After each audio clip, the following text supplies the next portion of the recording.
Okay, so आत्ताचा question आहे job sequencing with deadline. ठीक आहे, तर ते काय असतं? सो जॉब सिक्वेन्सिंग म्हणजे काय? जॉब्स म्हणजे जे तुझे जॉब्स असतात त्यांना असं सिक्वेन्स करायचं की ते दिलेल्या डेडलाईनच्या पहिले पण होणार आणि त्याने तुला जास्त प्रॉफिट पण होणार. ह्याचा एम काय असतो?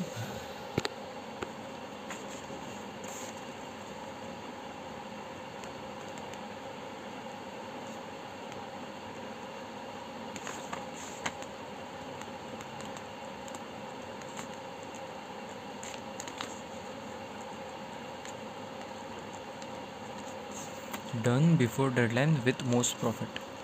हे थिअरी पार्ट आहे की म्हणजे ह्याच्यामध्ये शेड्युलिंग जॉब असतं, प्रॉफिट जास्त मिळाला, ग्रेडी अप्रोच फॉलो होतो, प्रत्येक जॉबला एक डेडलाईन असते आणि प्रॉफिट असतं. आणि ही लाईन आहे ना, ही वाली लाईन ही आत्ता इग्नोर कर, फक्त रट्टा मार. इनिशियली 0 असतं ते पण काय असेल एक्झाममध्ये समजतो. हे दोन्ही पुढचे सगळे पॉईंट एक्झाम्पलच्या सकट समजतो. आपल्याकडे एक एक्झाम्पल आहे, एक एक्झाम्पल आहे याच्यामध्ये आपल्याला हे जॉब्स दिलेत आणि त्यांचं हे प्रॉफिट आहे आणि त्यांचं हे डेडलाईन आहे. आता पहिले यायला घेऊया. जॉब वन कुठे येऊ शकतो? डेडलाईन 2 आहे म्हणजे तो एक तर इथे येऊ शकतो, नाही तर इथे येऊ शकतो, पण 2च्या पहिल्यावाल्या 3 स्लॉटमध्येच येऊ शकतो. मी इथं 3पर्यंतचे स्लॉट का घेतले? आपल्याकडे खालचं डेडलाईनचं मॅक्झिमम काय आहे? 3. सो 3च्या पहिल्यापर्यंतच घ्यायचं.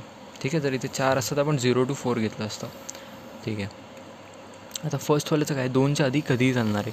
मग आपण त्याला त्याच्या डेडलाईनच्या हे find latest slot before deadline, त्या डेडलाईनच्या नियरेस्ट जो स्लॉट असेल तो देणार.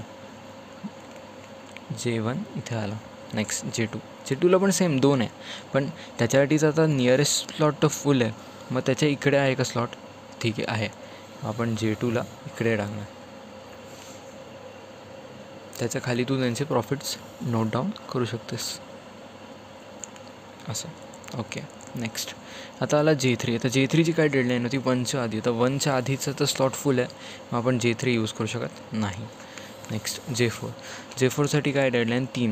म्हणजे 3च्या आधी कधी येऊ शकतो? आहे का 3च्या आधीचं फ्री? आहे, म्हणून आपण याला यूज करणार आता. ओके, सो J5 पण आपण यूज नाही करू शकत. का नाही यूज करू शकत? त्याचं पण डेडलाईन होती 3च्या आधी, पण आपले आता सगळे स्लॉट्स फुल झालेले आहेत. यासाठी ना तर एक फक्त टेबल पार्ट करायचा आहे. Job considered, slot assigned, solution आणि प्रॉफिट. म्हणजे आता आपण हे लिहिलं ना, update profit, initially all are free, ते सगळ्या गोष्टी आपण इथं. आता इनिशियली ऑल आर फ्री म्हणजे काय? ॲट 0 to 1 प्लेसमध्ये सगळे स्लॉट फुल आहेत, म्हणजे फ्री आहेत. म्हणजे जर आपला हा स्लॉट एम्प्टी असता, ठीक आहे, आणि आपल्याला ह्याला 3 नंबरच्या आधी द्यायचं आहे, म्हणजे 3च्या आधी तो कुठेही देऊ शकतो आपण. आता जर हे 2 स्लॉट फुल आहेत आणि हा एम्प्टी आहे, तर आपण ह्याला इथे देऊ शकत होतो. ठीक आहे, ह्याचं मिनिंग आहे हे initially all slot are free. ठीक आहे, आपण इथे स्टार्ट करू. तर इनिशियली ऑल हे 0वरती असतात, सो म्हणजे फ्री असतात, सो आपण सगळ्याला 0 जाणार. नेक्स्ट आता इथे येईल आपली फर्स्ट स्टेपमध्ये आपण नाही, इथे फर्स्ट स्टेप टेक्निकली, इथे सेकंड स्टेपमध्ये आपण कोणाला आत घेतलं? आपण आत घेतलं J2 नाही J1ला. पहिले J1चं सिरियल वाईज लिहायचं जे आहे इथे असं J1 J2 J3 J4 J5. ठीक आहे, सिरियल वाईज घेतला. आता J1चं स्लॉट अरायवल काय आहे? 1 किंवा 2. ठीक आहे, म्हणजे इन्स्टेड आपण J1 पहिला आला आहे तर त्याचं स्लॉटचं टायमिंग काय आहे? 1 किंवा 2. का? तर आपण त्याला 1 किंवा 2च्या मध्ये टाकलं ना, म्हणजे 1 आणि 2च्या मध्ये टाकलं ना, 1 किंवा 2 नाही, 1 आणि 2च्या, म्हणून तसं. सोल्युशनमध्ये J1 परत लिहायचं, इथे लिहायचं प्रॉफिट, त्याचं जे इथे दिलं आहे ते प्रॉफिट. J2साठी काय ऑप्शन्स होते आपल्याकडे? म्हणजे J2 आल्यानंतर काय? J2 आपण कुठे लावला? इथे लावला 0 to 1मध्ये, मग त्याच्यासोबत ह्याचंवाला कंटिन्यू करायचं आणि इथे लिहायचं J1 J2 आणि प्रॉफिट 12 + 15, 20 + 15. तुला समजायला आत्ता नसेल समजलं, आता समजेल. J3 आपला आला का? नाही आला. मग J3साठी काय करायचं? जे वरती आहे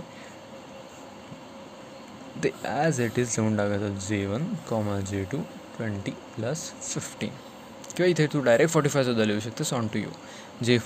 J4 आला का आपला? आला. J4 आला इथे. J4 कुठे आला आहे? 2 किंवा 3मध्ये. पहिले वरच्या गोष्टी ॲज इट इज लिहायच्या आणि मग ह्याचं ॲड करायचं J1 J2 आणि J3, ते 20 + 15 + 3. इथे 0 1 1 2 2 3 J1 J2 J3 20 + 15 + 3. आता मी हेच का लिहिलं, तर आपण J5ला स्लॉट अलॉट केला नाही, J3ला स्लॉट अलॉट केला नाही. ज्याला तू स्लॉट अलॉट करत नाहीस त्याला त्याच्या वरचं जे आहे तेच ॲज इट इज लिहून टाकायचं. इथे तू खाली असं लिहायचं टोटल, आणि इथे टोटलचे इथे 40 किती होतं 38. बस दॅट्स इट. एवढंसं होतं सम.